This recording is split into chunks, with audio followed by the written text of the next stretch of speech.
Good morning. I hope y'all can hear me.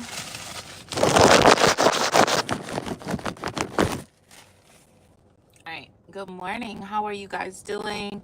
Good morning. Good morning. Good morning. Good morning. I hope you all are doing well. I am Elviria Valdez, and we are here having another conversation on EFP Media. I want to make this video really quick, try to hit my points, trying to get it across so y'all can feel what I'm saying, and then dip out, okay? I don't know if I'm going to come back on later tonight. I have some things that I actually want to do, so I'm not really sure what we're going to do, but we're going to get it done. Hey, Inga. Hi, girl. See, you here watching and YouTube telling me nobody is watching me right now. Isn't that crazy? YouTube they be hating. So today's title of the video is, what's the title of the video? How to let go of old habits and step into a purpose-driven life. So yesterday I was posed a question by one of the supporters in the chat, and they were like, how do you break away or break free or, make your life better? Hey, Carla. Make your life better by letting go of self-doubt, lack of confidence, things like that. And I wanted to kind of like come on and make a video specifically for that because I constantly live in that state of mind in my life. I'm always looking to be better, have more, do more, be more. And sometimes in doing that, um I either people stay away from me or people attract to me. And that's the polarity of always wanting to, be a little better than what you were before or what you were yesterday. Not like I said yesterday, a lot of people are okay with being complacent. And those type of people, we have to leave them where they are. It's nothing wrong with being comfortable where you are and not having a desire to want or do more. If it works for you, that's great. However, for me, in the way my life is set up, that don't work for me. I want more, I want to have more, I want to do more. And it's not from a materialistic place. It's because I have this burning desire in my soul to be better. I have a burning desire in my soul to, grow spiritually. That is one of my that's the one thing I want to do is grow spiritually, which is why prior to finding more about God and learning more about God, I was drawn to so many other avenues. I was drawn to, yoga, astrology, all of these things because I have a desire to want and be more spiritually. Now, all of those things were false. I know that now, but I'm just sharing why I was attracted to those types of things because I have a desire to grow spiritually. So I wanted to come on and give people an understanding and what it really looks like to have a purpose-driven life. It is not easy. It is hard work. You have to show up consistently every single day. You have to be consistent. Consistency doesn't look like giving 100% every single day. Consistency looks like showing up every single day. So for instance, if you go to the gym, you want to work on your body, but you don't feel like going. So you may not hit heavy weights, but you still go to the gym and all you do is walk on the treadmill. That is a form of consistency, and that is where at least you showed up today. You could take this in any other avenue of your life. What I'm saying is not new information. What I'm talking about is not new information. So you can find anybody speaking on these topics and they're going to tell you the same thing. So let me make this quick because I ain't got much time. So first you want to clarify your purpose. What is your reason why? You want to identify what truly matters to you and what motivates you beyond money, status, and obligation. Now, for me, I'm gonna be honest, my why is my son. My why is to be spiritually aligned with God. Hi, Lamar. My why is to be spiritually aligned with God. And my why does got a little bit to do with money, and not because I want to earn it, not to say I don't want to earn it, but money does motivate me. When I invest my money into a gym membership, into a fitness trainer, into a dietitian, into a skincare person, I'm going to show up because I gave you my money. That's me. I'm going to show up because I gave you my money. Okay. Now, I may not want to be here, but I gave you my money, so you're going to give me what I need. Okay? That's me. Now, if I get something for free, I may not show up. But if I got to pay for it, I'm going to be there. So that's how I motivate myself. Being that I have a little person watching me, hey, Solo Moo, good morning. Because I have a little person watching me, I am very, very, very mindful of what I say, do in front of him, because for one, he's a masculine, he's a boy, and I want to make sure that I'm instilling in him the tools that he's going to need when he becomes an adult. So I want him to see his mom working hard, being consistent, showing up, making her money, doing what she got to do to make things work. So that is another purpose. Like, that is one of my clarifying my purpose is a part of that. So then you also want to write a personal mission statement. This is what's going to drive you to keep showing up for yourself.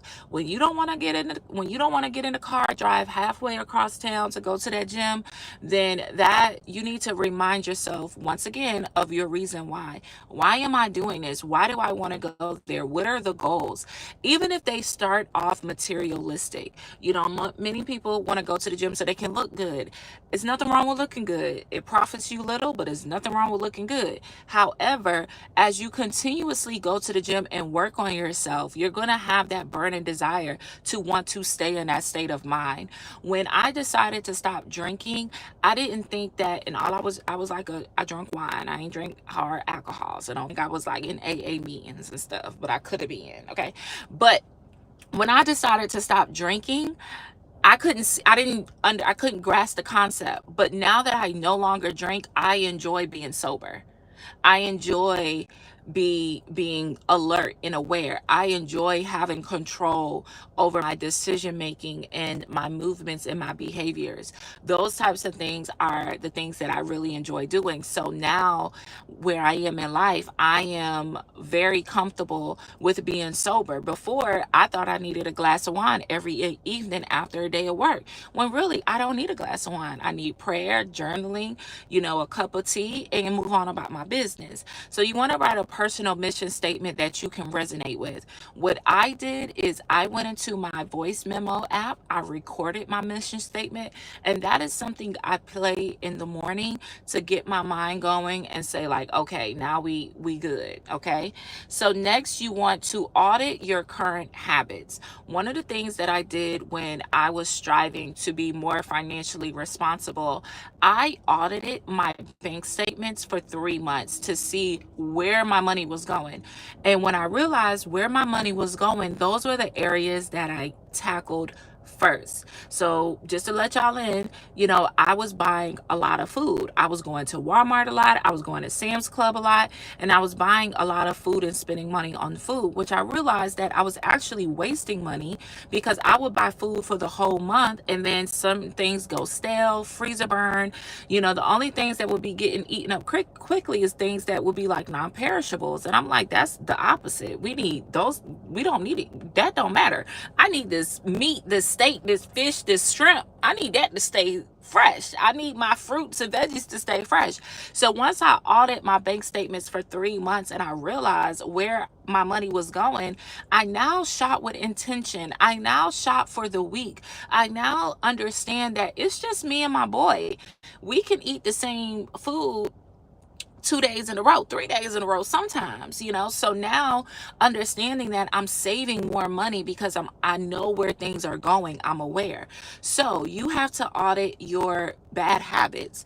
Track your routines. What are you doing in the morning? How are you moving? What are you thinking? Is the first thing you get up and grab your phone? Is the first thing you do is, get on the phone, talk to somebody?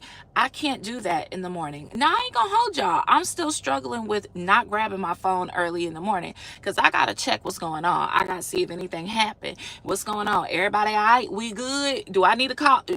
My cousin's okay? My mama okay? My sister okay? Everybody good? Okay.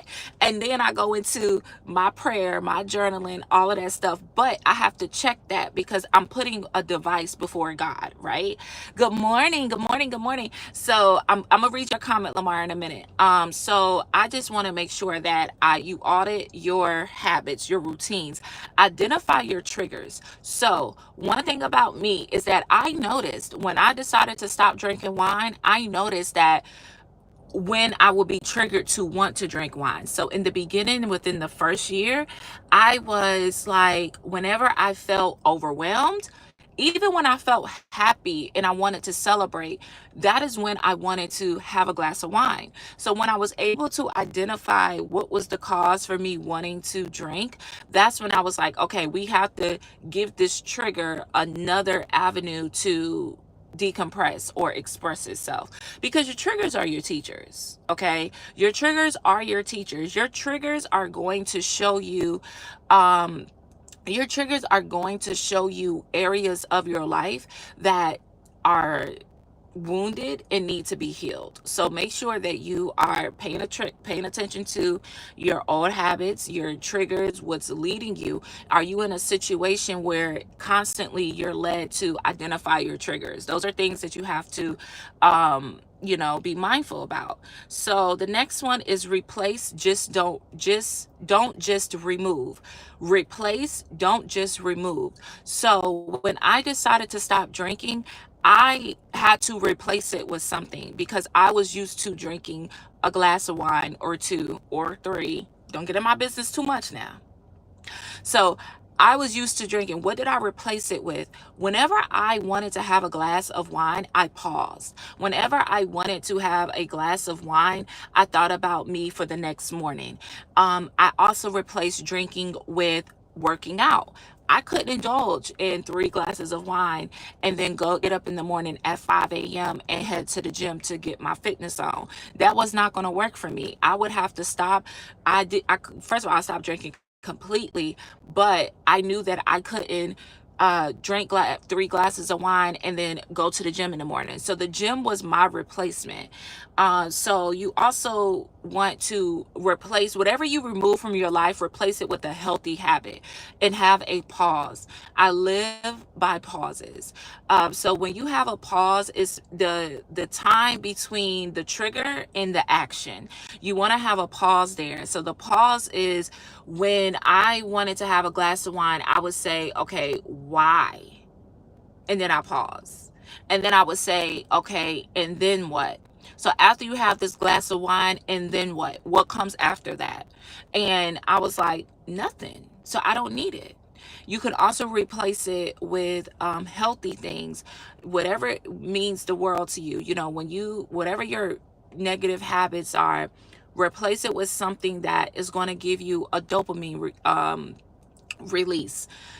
And the reason why I say that is because your body is used to responding the same way because you train your body how to respond.